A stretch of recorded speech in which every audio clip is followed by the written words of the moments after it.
bendiga a todos, bendiciones a un nuevo discipulado. Para todo mi Profina Central, los líderes, los discípulos, todas las familias y los pastores asociados de todo el país. Dios los bendiga mucho. Espero que tengan ya su cuaderno y su lapicera para poder apuntar esta clase que sé que te va a bendecir. Recordá conmigo que esta clase de discipulado va de la mano de la transmisión de la palabra que compartí el domingo pasado a las 19 horas en Facebook Live. Ahí podés ir a Isaac Roldán en Facebook y podés ver que dejamos grabada esa transmisión para que puedas escuchar ese mensaje y lo puedas hilar con la enseñanza que voy a compartirte en el día de hoy. También quiero saludar a través de esta red a todos mis amigos, sí, el grupo de liderazgo Tabasco México de llamada final. Les quiero mandar un fuerte abrazo y darle gracias a los apóstoles por dejarme compartir algo de lo que el Señor puso en mi corazón. Y en esta red también mandarles un fuerte abrazo a todos mis amigos, los que forman parte del liderazgo Luchando por Vivir. Un abrazo grande para todos, es una bendición para mí poder compartirles este mensaje, así que hoy adhiriéndome a este video que va a ir para YouTube y estas dos salidas que tenemos en vivo. Hoy en este horario en el que estoy compartiendo esta palabra, en este lunes para mí y hoy martes para ustedes, los amigos de YouTube, son las 20 horas. En México son justamente las 18 horas porque son 2 horas menos. Y acá con mis amigos de España son 5 horas después. Así que bien, ya para ellos es muy de noche.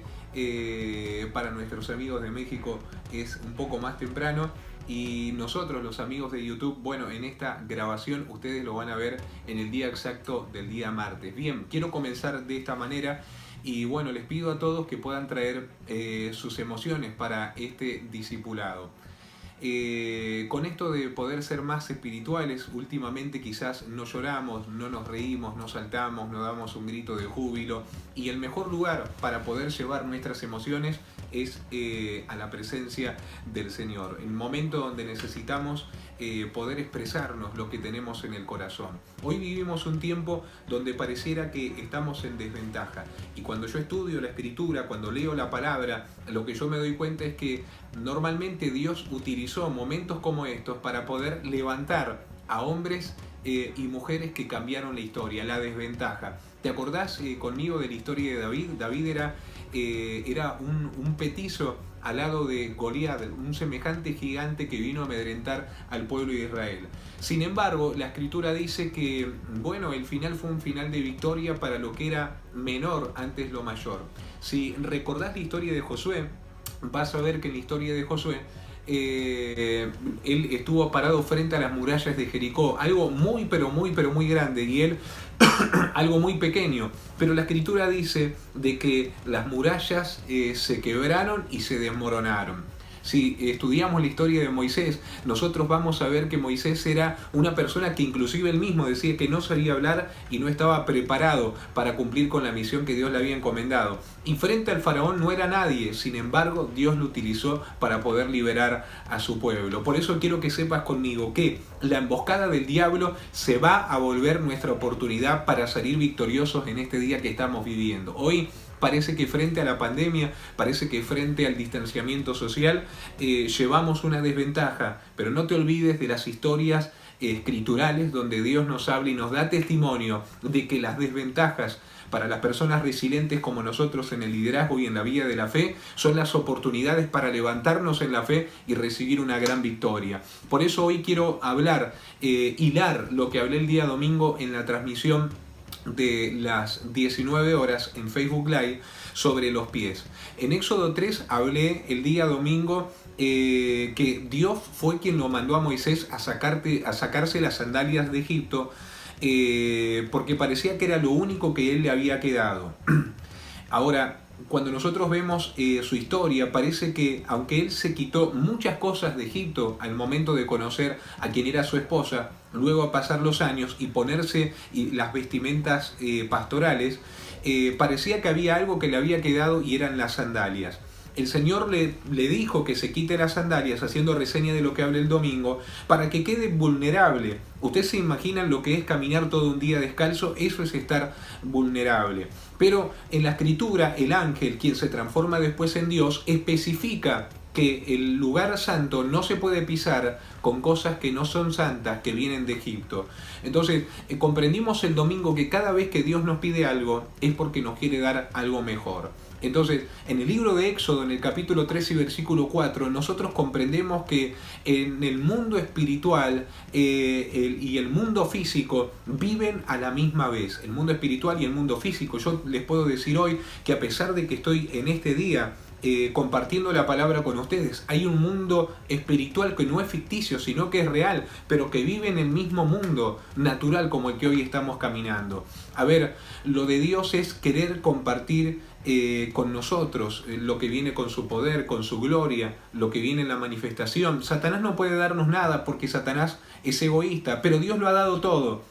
Ha dado su sangre, ha dado su Hijo, ha compartido con nosotros su eternidad, ha compartido con nosotros su poder. Entonces el apóstol Pablo dice que Dios tiene una altura, que tiene una longitud, que tiene una anchura. Nosotros a veces conocemos tan poco a Dios y hemos escrito tantos libros sobre Él, quizás sobre un solo pensamiento de Dios, y muchas veces nos hacemos llamar doctores en divinidades.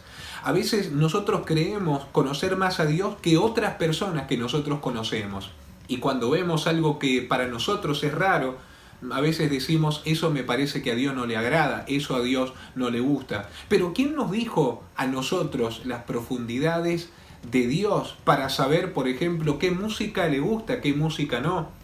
O qué vestimenta le gusta o qué vestimenta no. Pablo dice en Romanos las profundidades de la sabiduría de Dios. ¿Por qué? Porque ¿quién le enseñó a Dios? A ver, ¿quién fue el maestro de Dios? Entonces, porque dice que todas las cosas fueron creadas por Él, para Él y en Él. En otras palabras, a ver, cuando nosotros decimos yo te doy la alabanza y yo pienso en esto y digo, a ver, si Él mismo me las dio, porque todo es en Él, por Él y para Él. Si yo digo yo le voy a dar una ofrenda a Dios y yo me pregunto ahora, ¿quién te dijo que era tuya? Si todo es de Él, por Él y para Él. Entonces yo digo, yo tengo fe, es algo que decimos normalmente, yo tengo fe. ¿Y quién dijo que era tuya? Porque todo es en Él, por Él y para Él. Entonces, el apóstol Pablo es un hombre que conoce las profundidades, la anchura y la longitud de Dios. Y yo quiero que sepan cuál fue la diferencia entre los apóstoles del Cordero, o sea, los 12 apóstoles, y el apóstol Pablo. Y la diferencia es simple, que los apóstoles conocían a Jesús, pero Pablo conocía a Cristo. Y es algo muy diferente. Los apóstoles conocían a dónde Jesús había vivido, conocía el padecimiento de Jesucristo, conocieron a Jesús en el Getsemaní, pero Pablo recibe la revelación de Jesucristo después de la cruz y ahí entonces comienza a hablar de Cristo. Ahora, entendiendo esto de que hay profundidades en Cristo, en su poder, en una anchura, en una longitud, en una medida, quiero compartirles Josué capítulo 3 y versículo 15. Pero me gustaría leer quizás unos versículos antes, en Josué, en el capítulo 3, pero en el versículo 13 y nos acercamos al 15 un poco más. Así que anótenlo y lo quiero compartir con ustedes. Dice así: y cuando las plantas de los pies de los sacerdotes que llevaban el arca de Jehová, Señor de toda la tierra, se asienten en las aguas del Jordán, las aguas del Jordán se dividirán, porque las aguas que vienen de arriba se detendrán en un montón. Y aconteció, cuando partió el pueblo de sus tiendas, para pasar el Jordán con los sacerdotes delante del pueblo, llevando el arca del pacto, cuando los que llevaban el arca entraron en el Jordán, y los pies de los sacerdotes que llevaban el arca fueron mojados a la orilla del agua, porque el Jordán suele desbordarse por todas sus orillas el tiempo de la siega. Tremendo. Yo quiero que entiendan algo conmigo, a mis amigos de México, de Tabasco, mis amigos de España, Orihuela, que este es el milagro que tiene que definir al ministerio de Josué. Recuerden que Josué, según la Escritura, es servidor de Moisés, pero ahora Moisés no estaba. Moisés había sido llevado a otro punto. Él había desaparecido.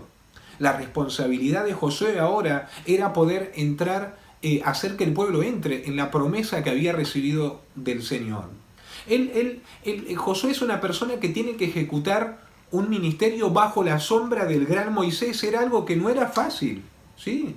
Porque si él pensaba que si no era como Moisés, la gente iba a decir que no lo iba a seguir y que no iba a acatar las directrices que Dios podía darle a él.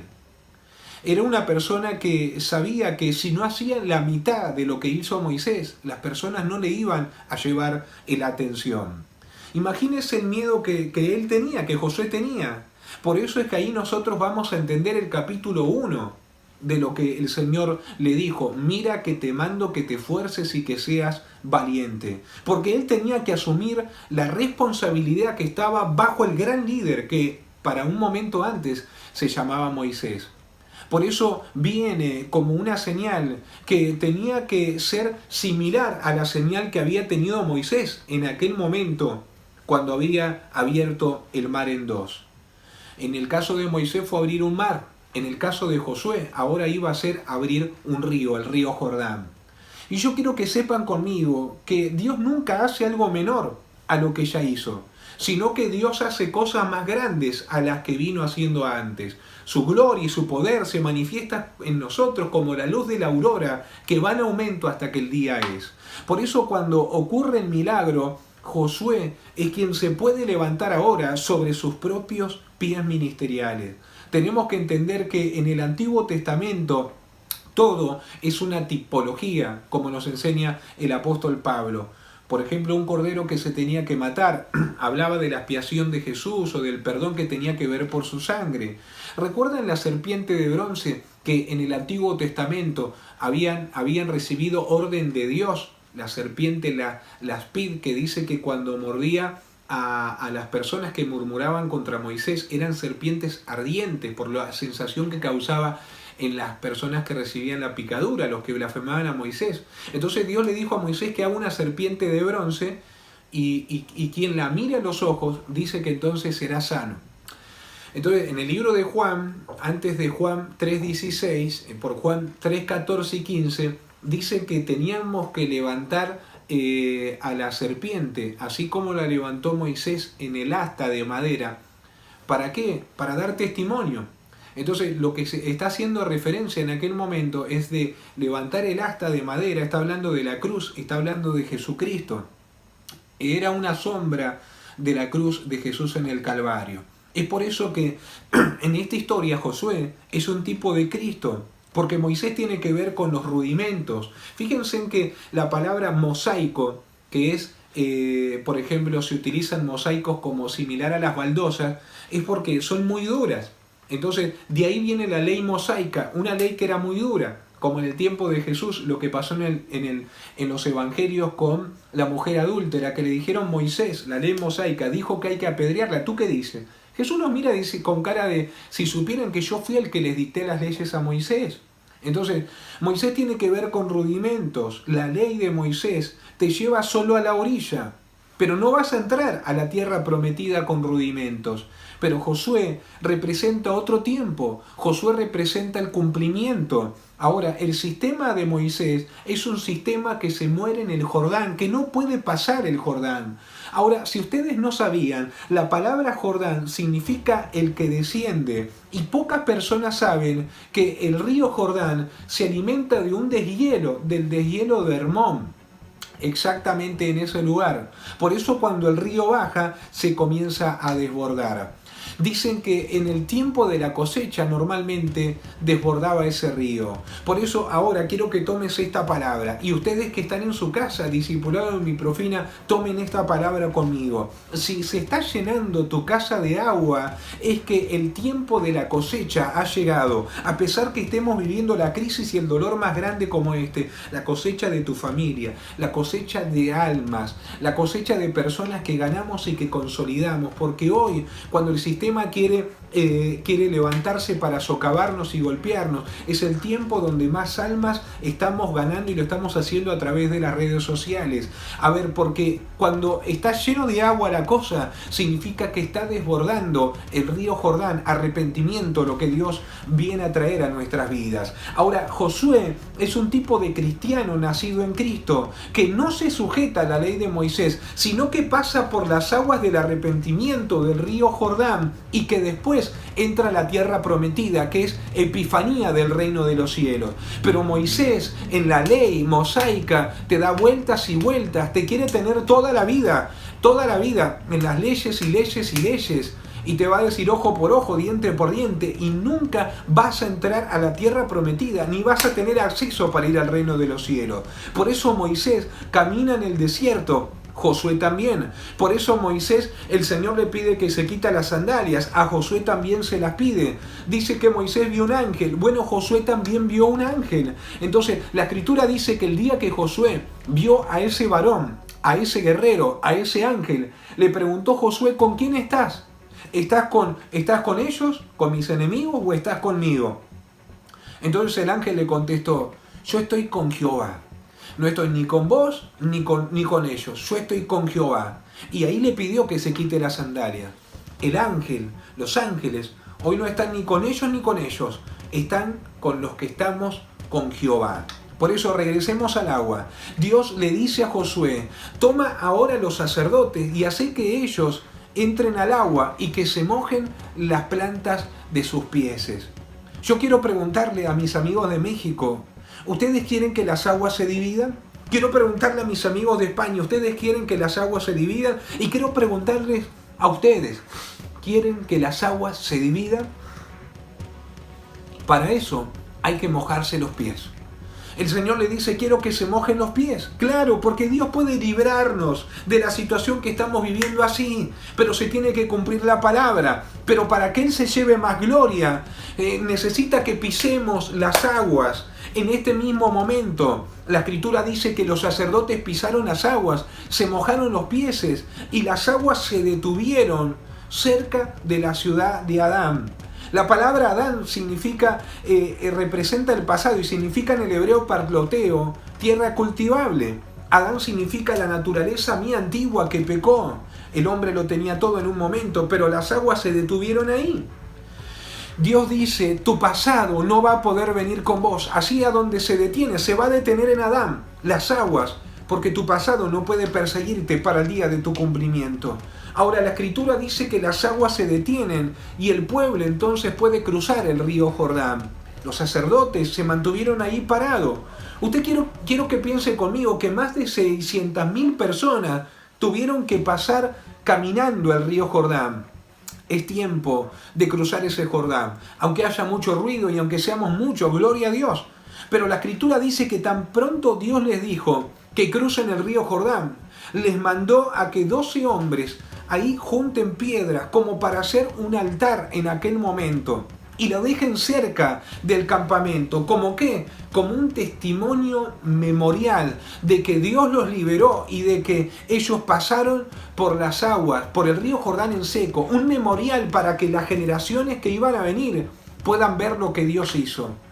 Que cuando les pregunten, ¿qué pasó acá? Digan, nuestro Dios dividió el río y pasamos en seco. Debe haber algo en tu vida y en la mía, por la que Dios haya hecho algo, que cuando mis nietos, tus nietos miren para atrás, ellos puedan recordar cómo un hombre fue fiel a Dios, se mojó las plantas de sus pies con agua, obedeció, levantó un altar y entonces de manera memorial hoy queda sentado de que Dios fue quien nos hizo pasar en seco. Por eso pies descalzos significa descanso. Dios quiere que a través de esta situación nosotros podamos aprender esta materia.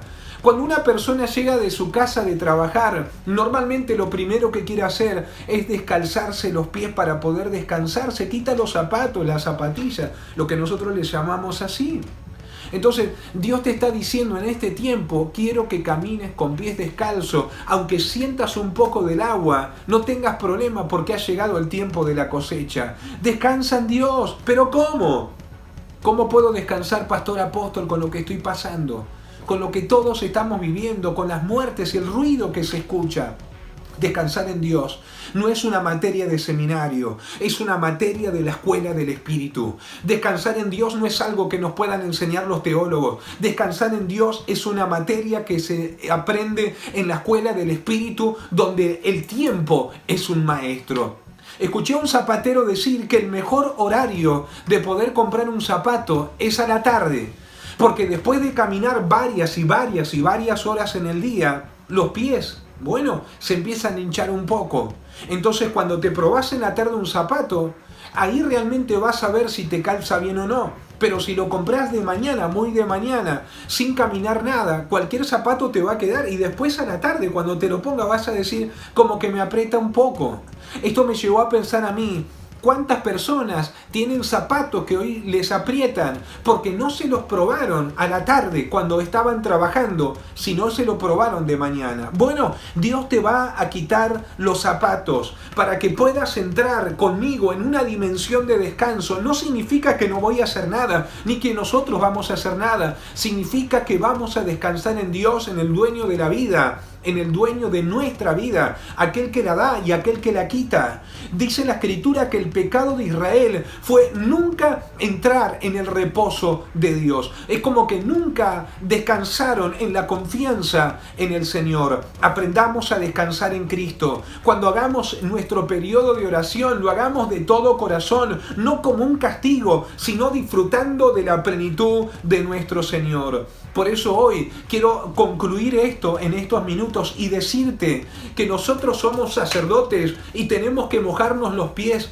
como en la historia de Josué. Si queremos ríos abiertos, tiene que haber pies que estén mojados. Segundo punto es que el Jordán es un profeta, es un momento de transición. El Jordán fue el río que le dio el primer amén a Eliseo cuando golpeó con el manto que había recibido de su padre espiritual Elías. El Jordán fue lo que hizo flotar el hacha en aquel momento a Eliseo para los hijos de los profetas. A ver, el Jordán tiene que ver con la vida de arrepentimiento. Y número 3, necesitamos volver a levantar altares de memorial al Señor.